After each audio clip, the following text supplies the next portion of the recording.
For the last 60 years, there has been a single, load-bearing assumption holding up the entire structure of American military strategy. It's the foundation under every war plan, every defense treaty, and every security guarantee made since the end of World War II. That assumption is simple: America owns the sky. Not just competes, not just contests, owns it. So completely that for decades, the first question in any American military operation was never, can we control the air? It was assumed. It was the starting condition. Everything else, the ground troops, the ships, the supplies, was built on top of that idea that no adversary, short of a peer competitor, could meaningfully challenge U.S. air power. Recently, that assumption was challenged, not symbolically, but operationally, and the entire world is watching. The unthinkable happens. Iran, according to open-source analysis and strategic reporting, directly challenged the United States Air Force in the skies over the Middle East. Because this wasn't supposed to be possible. In the traditional American model of warfare, an adversary is supposed to absorb the first strikes. They are supposed to lose their radars and watch their aircraft stay grounded against superior electronic warfare. They are supposed to endure the campaign from the ground, looking up, unable to fight back. But according to the reports coming out of the theater, Iran did not stay on the ground. We saw indications that Iranian air defense systems, which were supposed to be the first targets destroyed, were still firing. They demonstrated a survivability that pre-war assessments may not have accounted for. And more significantly, Iran has reportedly been using its drone capability shape variants and other platforms not just against static buildings, but vectored against American ISR assets. These are the surveillance aircraft that serve as the eyes of the air campaign. Iran is, by all accounts, contesting the air. The domino effect on strategy. To understand why this matters, you have to understand that air dominance isn't a luxury in US doctrine, it's the prerequisite for everything else. Take the B-52, for example. It is not a stealth aircraft. It has a massive radar cross-section. It is designed to operate in an airspace that American air power has already made safe.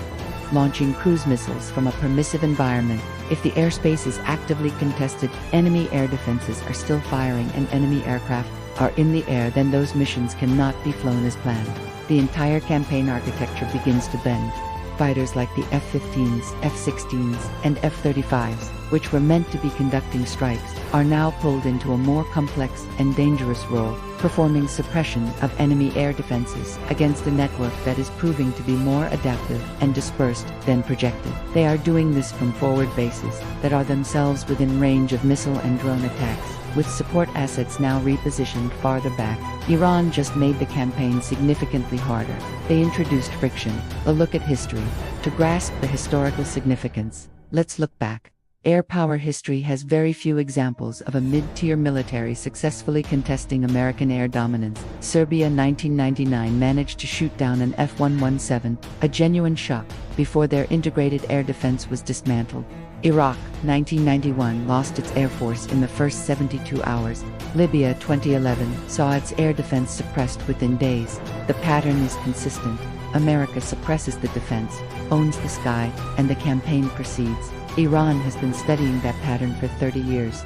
They built a strategy not to match American air power, but to make it pay a price. They focused on dispersed air defense, mobile SAM systems that move before missiles find them, drone swarms, platforms flying at altitudes and with signatures that are hard to engage, electronic warfare, degrading the sensor picture, cyber capabilities, probing the data links. Iran isn't trying to win the air campaign. They are trying to make winning it cost more in time, resources, and political capital than the campaign plan budgeted for. The friction economy. Every American aircraft that has to fly a second pass against a target that should have been destroyed on the first pass is an aircraft not flying a strike mission. Every scrubbed sortie is a bomb that didn't drop. Iran is imposing friction. And in air power, friction kills efficiency. Reduced efficiency means the campaign takes longer. A longer campaign means more time for economic and political pressures to build the global oil prices, the strain on host nations, the depletion of precision munitions, and the political weight of an operation dragging on in Washington. Iran is buying time with friction. The global audience, allies, are watching. Now, think about who is watching this unfold. Every nation that has based its defense on the promise of rapid American air dominance is watching. Taiwan is watching. South Korea is watching. Japan and Poland are watching.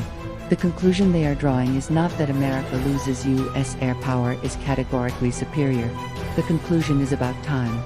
It's about the gap between the clean, decisive, days-long campaign that doctrine promises, and the contested, weeks-long campaign that an adversary can potentially produce.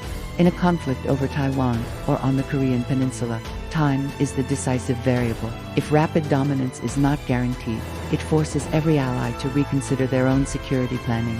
The global audience, adversaries are taking notes, and then there are the adversaries watching. Russia possesses the most sophisticated integrated air defense systems ever built, the S-400, the S-500. They have spent decades building a military specifically designed to contest U.S. air power. Every Iranian tactic that works, and every one that fails, is being logged by Russian military observers as live operational data for a potential confrontation over Eastern Europe. China is running the same analysis for the Taiwan scenario. Iran is providing the most valuable operational data on American air power limitations that U.S. adversaries have ever had access to in a live environment. And it is providing it for free. Conclusion: the cost of an assumption. Iran did not build an air force that can defeat America's. It built an architecture that can hold on just long enough. It built the challenge that doesn't need to win the air battle to succeed. It just needs to make the air campaign take longer than American political will can sustain. American air power will likely establish dominance. The question is when. And the answer to when determines everything. The assumption that America owns the sky has not been broken, but it has been tested. And everyone watching, ally and adversary alike, now knows that the assumption comes with a cost. Iran just made America pay it. Outro. Thanks for watching the deep dive. If you want to understand the shifting tectonic plates of global power, hit that subscribe button. Leave your thoughts in the comments below. Do you think the era of uncontested air dominance is over? We'll see you in the next video.